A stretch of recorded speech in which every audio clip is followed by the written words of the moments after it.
Hello again, and thank you for joining A Shark's Perspective, the podcast with subject matter experts in marketing.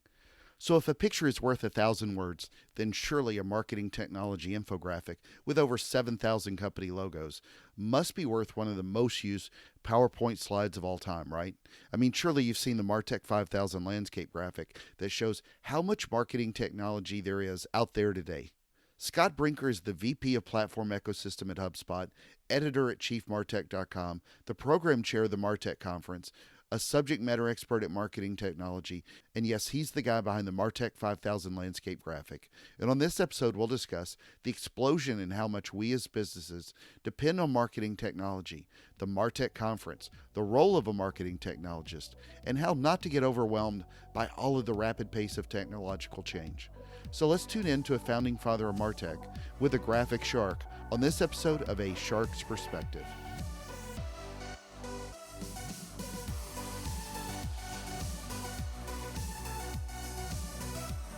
Scott Brinker, thank you so much for joining me today on A Shark's Perspective. If you would please tell us a little bit about your background and your career to date. Sure. Well, thanks for having me. Of course. I am a hybrid person who lives at the intersection of marketing and technology. So for many years, I was a software entrepreneur, building software as a service solutions for marketers, to help them reach more people through interactive content. And now in my current role, I am the VP of Platform Ecosystem at HubSpot, where I'm helping other MarTech companies integrate with the HubSpot platform. And then, just as part of my 24/7 obsession with all things MarTech, I write the Chief MarTech blog, and I'm the program chair of the MarTech Conference. Well, so you're obviously a man with wearing many hats. I mean, you've got this little VP day job at HubSpot.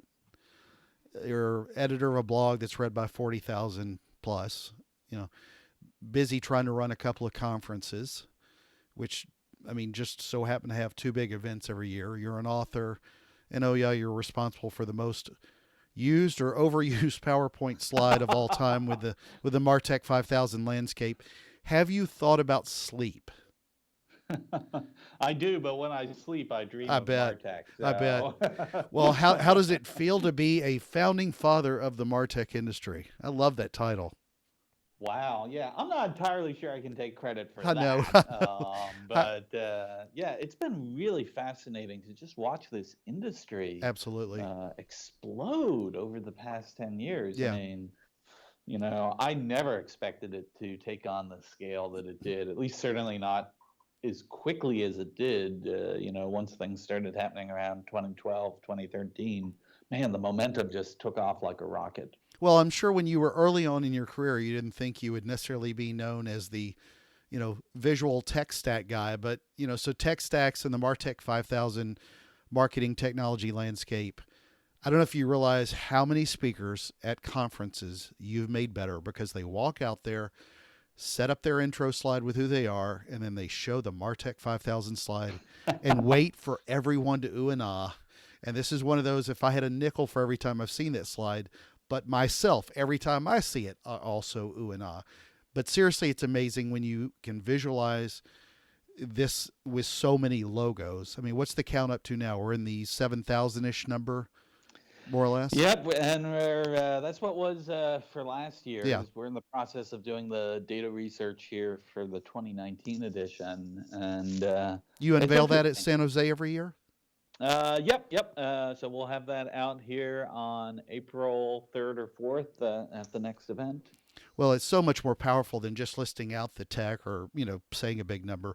What inspired you to start slapping hundreds to now thousands of logos on a page that, it's put fear into the budgets of CMOs arts, trying to keep up with it. But, many who are, I think, probably adept at Outlook and Excel at best, as opposed to Dynamics and HubSpot and Sprinkler and so many others. But what sort of, when did you sort of know you had something that was going to grow out the way it's grown? Yeah, I mean, the beginnings of it, as with most things, were very humble. I originally created the slide for a presentation I was giving to some marketing executives in Yeah. 2011, just trying to convince them that, hey, listen, look at how dependent you're becoming on technology Exactly. for what you do. Given all this technology that you've got in your organization, shouldn't you maybe consider having a technologist on your marketing team? And yeah, that first slide had around 150 technologies that, yeah, it was classic. I mean, the reaction in the audience was exactly what, is now today with the larger one. People are like, oh my goodness, Hmm. 150! How can we ever keep track of all of these? Um, and then I kept going back to it. And the next year it was 350. And then I skipped the year. And then in 2014 was when it basically came up to just around 1,000. And I think that was the point in time where, yeah, certainly I did a double take, Yeah. and it felt like the rest of the industry sort of looked and said, "Wait, what? What? 1,000? Exactly. Surely this is peak MarTech. It can't get any larger than that." And here we are. Well, when they're trying to keep up with it, at least in your opinion, how should a marketer view which piece of tech to implement? I mean, every day there's a new piece of technology, and while you can be off to the races quickly with a credit card and a download button, at the same time, there are so many bright, shiny objects, tech objects, that make it difficult to pull all these together. Suites are nice, but a lot of marketers like to pull together individual tools and pull them together with APIs. But what's sort of your thoughts on how marketers should view this landscape? Yeah, it's a great question. Actually, ironically, in spite of working on that landscape, I actually caution most senior marketers to not pay too close of Yeah. attention to it. It's a conversation starter about the fact that, hey, there is a tremendous amount happening out here in our industry. But for most marketers, they are served by spending most of their time focused on a relatively small subset of tools that, it's not about the tools, it's about how you use them. That's a cliche saying, but Yeah. it is absolutely true. And then I usually recommend that, they keep 10% or whatever it is, some small percentage of their time and budget allocated to experimenting with new things, because new things give us new opportunities. They give us a chance to reach audiences in ways that, yeah, might be able to outsmart our competitors. But it's, yeah, more like an 80-20 or 90-10 ratio. And yeah, for that core 80-90%, don't get too distracted with the shiny objects. Agreed. Well, pull out your crystal ball then. In 5 years or so, there'll be so many more companies, and the landscape will hit 10 or 20 or whatever number thousand. Or do you think we're going to start seeing some significant consolidation? Yeah, that's a great question. So if this isn't If you knew the too perfect answer, we could put money on it and retire right now. You know it? Yep. I might retire just out of sheer exhaustion Yeah, if we're really. talking 10,000 logos. Oh my God. So actually, I really believe the answer is both.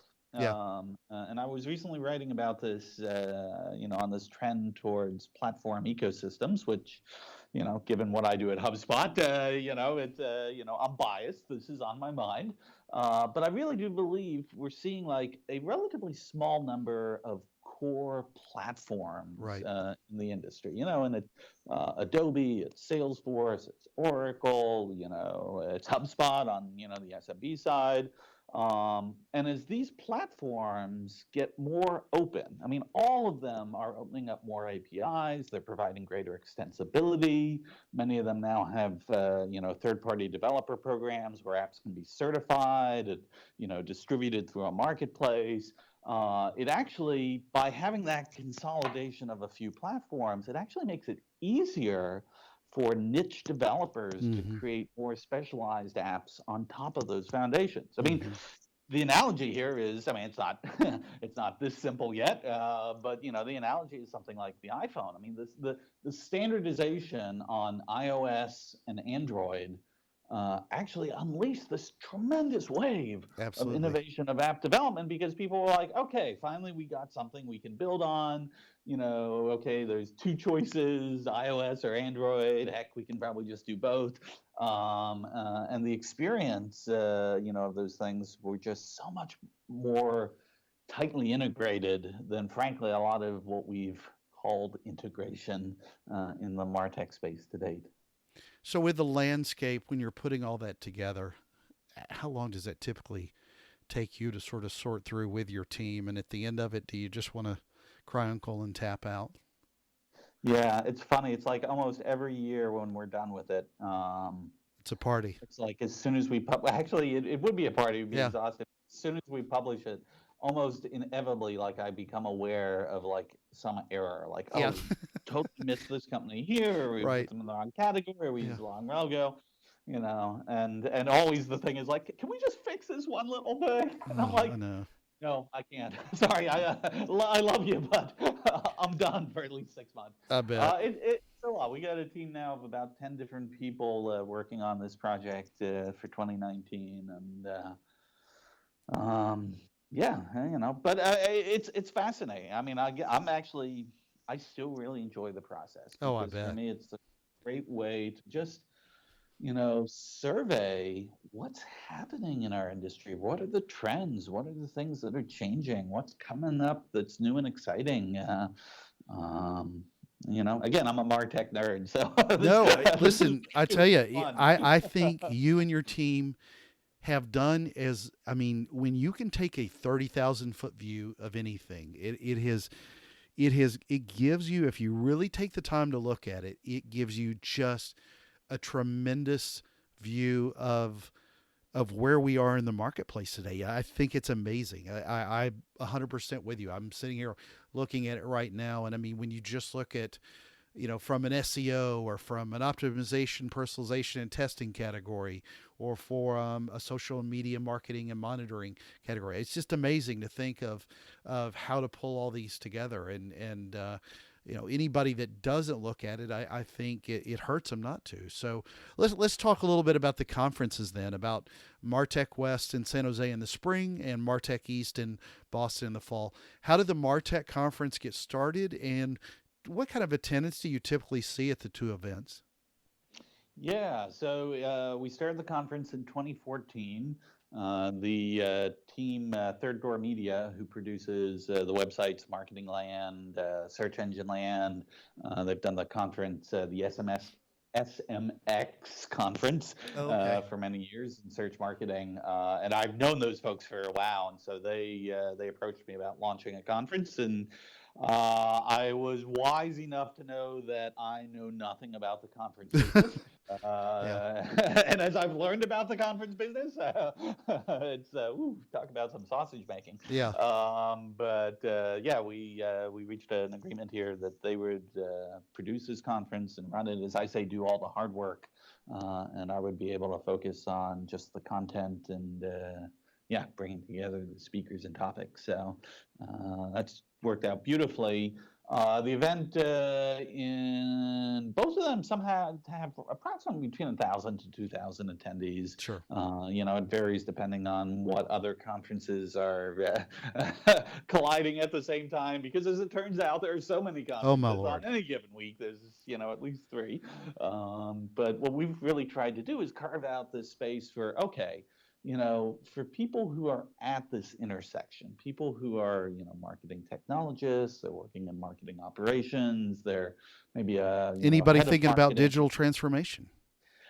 Yeah, and this is a very particular slice of digital Exactly. transformation. And so, yeah, for people who are interested in those topics, really want to give them, certainly the best content for that, but also a chance for them to just meet each other and Oh, learn from each absolutely. other. I mean, that's kind of where the magic really happens. Yeah, I'm a huge proponent of conferences just for that. I get so much out of the interaction with other marketers, technologists, keynotes, and all the speakers. But what do you personally enjoy about the conference? I mean, there's the putting it together and all that. Seeing those fruits of your labor. But what do you personally just enjoy about watching and listening? Yeah, I gotta say, I am a real fanboy when it comes to hearing the stories of marketers who have actually done this sort of marketing technology transformation inside their organizations. Yeah. I mean, change is hard, and this stuff Amen. is, I mean, so many things, so many moving pieces, and yeah, to just hear how different people have approached this, the ideas they brought to bear, the obstacles they ran into along the way, how they, creatively figured out some sort of way to route around them. Um, yeah, I mean, again, what do? I move little logos around on a PowerPoint slide. Yeah, These hardly. folks do the actual real work of Yeah. integrating this stuff in organizations, and I think I'm their greatest fan. Well, there are a lot of marketing and technology conferences, as we know. There, well over 300 in the U.S. year over year now. But what do you think are some of the differentiators for the MarTech conferences as far as the speakers and presentations go? Yeah, I mean, if you look at the agenda for any given one, you can sort of see it's really these are the marketing tech, marketing ops people. They're the topics that are going to be most relevant to them. We're not afraid to get graduate level Yeah, in the nature of the content. In fact, I'd rather go a little bit over some people's heads and like have them stretch for it than to like. At least for this conference, like I don't want to basically be the, you know, rehashing of, some of the ideas that people have heard many times already or they've, read. And, don't get me wrong, there's actually a great place for conferences that are helping people, in the earlier stages of, getting their arms around this stuff. But, yeah, I kind of wanted a conference focused more on what the pros yeah. could learn from each other. So, who are some of the great speakers that you've seen and gathered for the conferences over the years? Oh, wow. I mean, how to even just pick a few. I mean, like, well, one of my favorite actually was David Edelman, the CMO of Aetna, who I'd actually first met back when he was a partner at McKinsey, Yeah, and he was helping McKinsey like transform this whole practice they had around agile marketing and helping companies understand how to run marketing operations as part of their digital transformation efforts. So, I mean, he has definitely been in the field with, helping many companies, go through that. And he's just so passionate and sure. eloquent about the change. Yeah, he was definitely one of the remarkable ones. Well, how have you seen the conference evolve, and how would you like to see it continue to grow? What are you sort of looking to build out over time? Well, I think the conference really reflects the changes in the industry. And Yeah, I think the big change that has happened over the past 5 years is when we started this, marketing technology management was kind of a rogue profession. It was, yeah, okay, the people who were doing it, they were the early adopters, the yeah, early pioneers. But, there wasn't a lot of, official recognition of that profession in the world at large. And I think what we've seen in 5 years' time is actually now, marketing technology and operations has become one of the pillars of most marketing organizations, and the people who run that function on behalf of the CMO. Yeah, they have now well-defined titles and job yeah, descriptions, and and so as you start to look, as a result, more and more companies, not so much the early adopters, but now that those like mainstream, marketing organizations are now starting to like put these people and this sort of structure in place. And so you see like both in the attendees at the event, but also, in the case studies that get presented. Yeah, it's less, the far out there pioneers and a lot more of, hey, how does this work in mainstream marketing? exactly. Well, let's switch topics then. And here's a phrase you won't hear too often. Let's talk manifestos outside of Karl Marx. But I've read your post, and yours is titled "A Grand View of Marketing Technology: A MarTech Manifesto." It is a great read, and I would like to dive in a little further, especially into the Venn diagram. and that sort of visual that we can talk about on a podcast, of course. But so MarTech in that unified and narrow view where marketing and technology and management overlap are supposed to provide better customer experiences and most importantly a better focus on the most important part, the customer. That view has grown with a more broadening view. So when you look out there at the landscape, what are you seeing, at least in your opinion, that's hitting that target, and where do you see what's missing? Yeah, so it's a really interesting question. I think when we first talked about marketing technology, it kind of makes like you see the two pieces of like you see a two-circle Venn diagram. You're like, oh well, there's this whole profession of marketing, Right. and there's this whole profession of technology, IT management, software development, and okay, I get it. These two things are kind of intersecting, and yeah, there's some overlap. What's the technology we're using in marketing? But I think one of the things I observed early on in this, the evolution of this space is there really was a third circle on this Venn diagram, and that was management practices. Marketing departments have historically been run on a certain like yearly marketing plan cadence with a certain structure. They were very much designed for producing a small number of campaigns that were generally, mass market channel delivered. And wow, just MarTech, all this digital capability that we have Mm-hmm. has completely blown that apart. But it's like, unless if you actually adapt the way you run marketing, the way you, run teams and empower individuals, you don't really get to take full advantage of all the potential that the technology could give you. Yeah, agreed. So do you have any concern though that the traditional marketer will be overrun by the tech team, tech marketer? And I ask that because if you, and I'm not talking about traditional Mad Men type marketers. I ask that because if you simply look at say websites as a reference, then you see where tech owns as much or more of the website as the marketing team. So is it more important to see a future website builder, for this example, to be a creative coder as opposed to a creative digital marketer? It's, you know, to me, I look at these things more from the team perspective. Sure. I think, particularly, like, well, when you're a small company, basically it's one marketer wearing all the hats. Yeah. And those people, I have a special admiration for the talent required for that these days.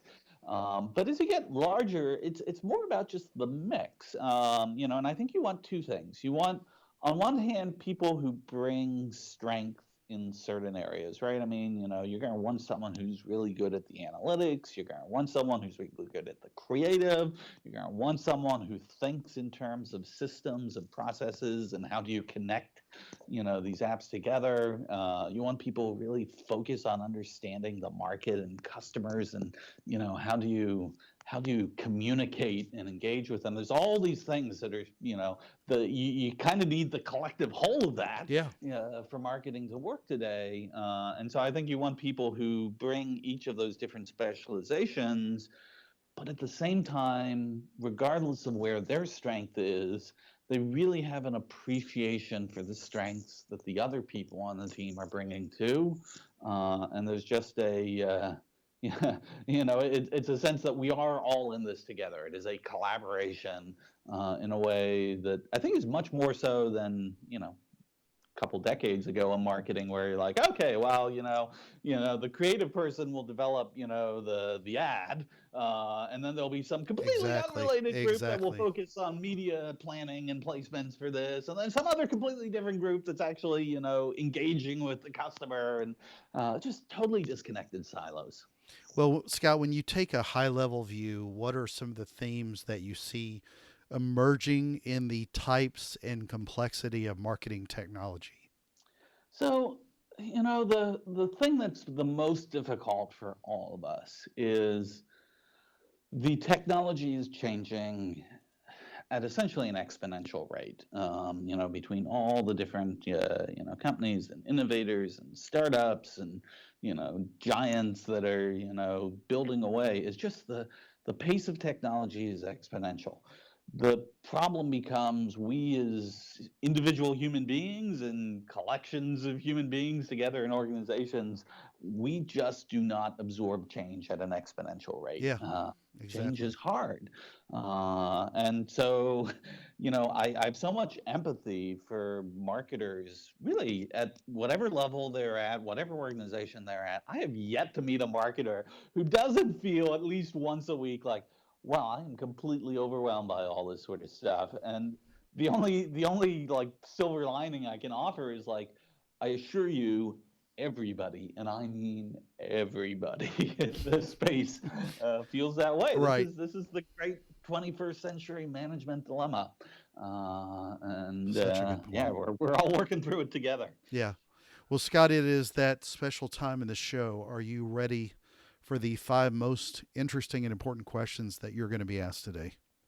I'm not sure if I'm ready so much as frightened, but fire away. Yeah, so frightened by the man that puts together a landscape with 7,000 pieces of text. So, all right, number 1, marketing or technology? Marketing. It looked like you added an extra syllable for tech in there's almost. So number 2, this goes with your 2 MarTech Conference locations and also where you're located personally. San Jose Sharks or the Boston Bruins? Well, I mean, given the show I'm on, I'm going to have to go with the Sharks. Yeah, there you go. Number 3, keynote speaker or blog writer? Ooh, that's hard. Blog writer. Number 4, digital marketing or marketing technologist? Marketing technologist. There you go. And number 5, and the most important question that you're going to be asked today is biscuits or cornbread? Definitely biscuits.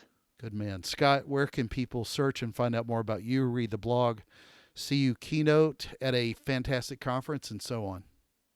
Yeah, well, my site is chiefmartech.com, and that's Chief Martech without the H at the end.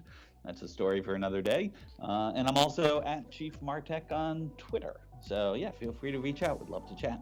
Awesome. Thank you so much, Scott, for being with us today on A Shark's Perspective. All right, thank you. Have a great day.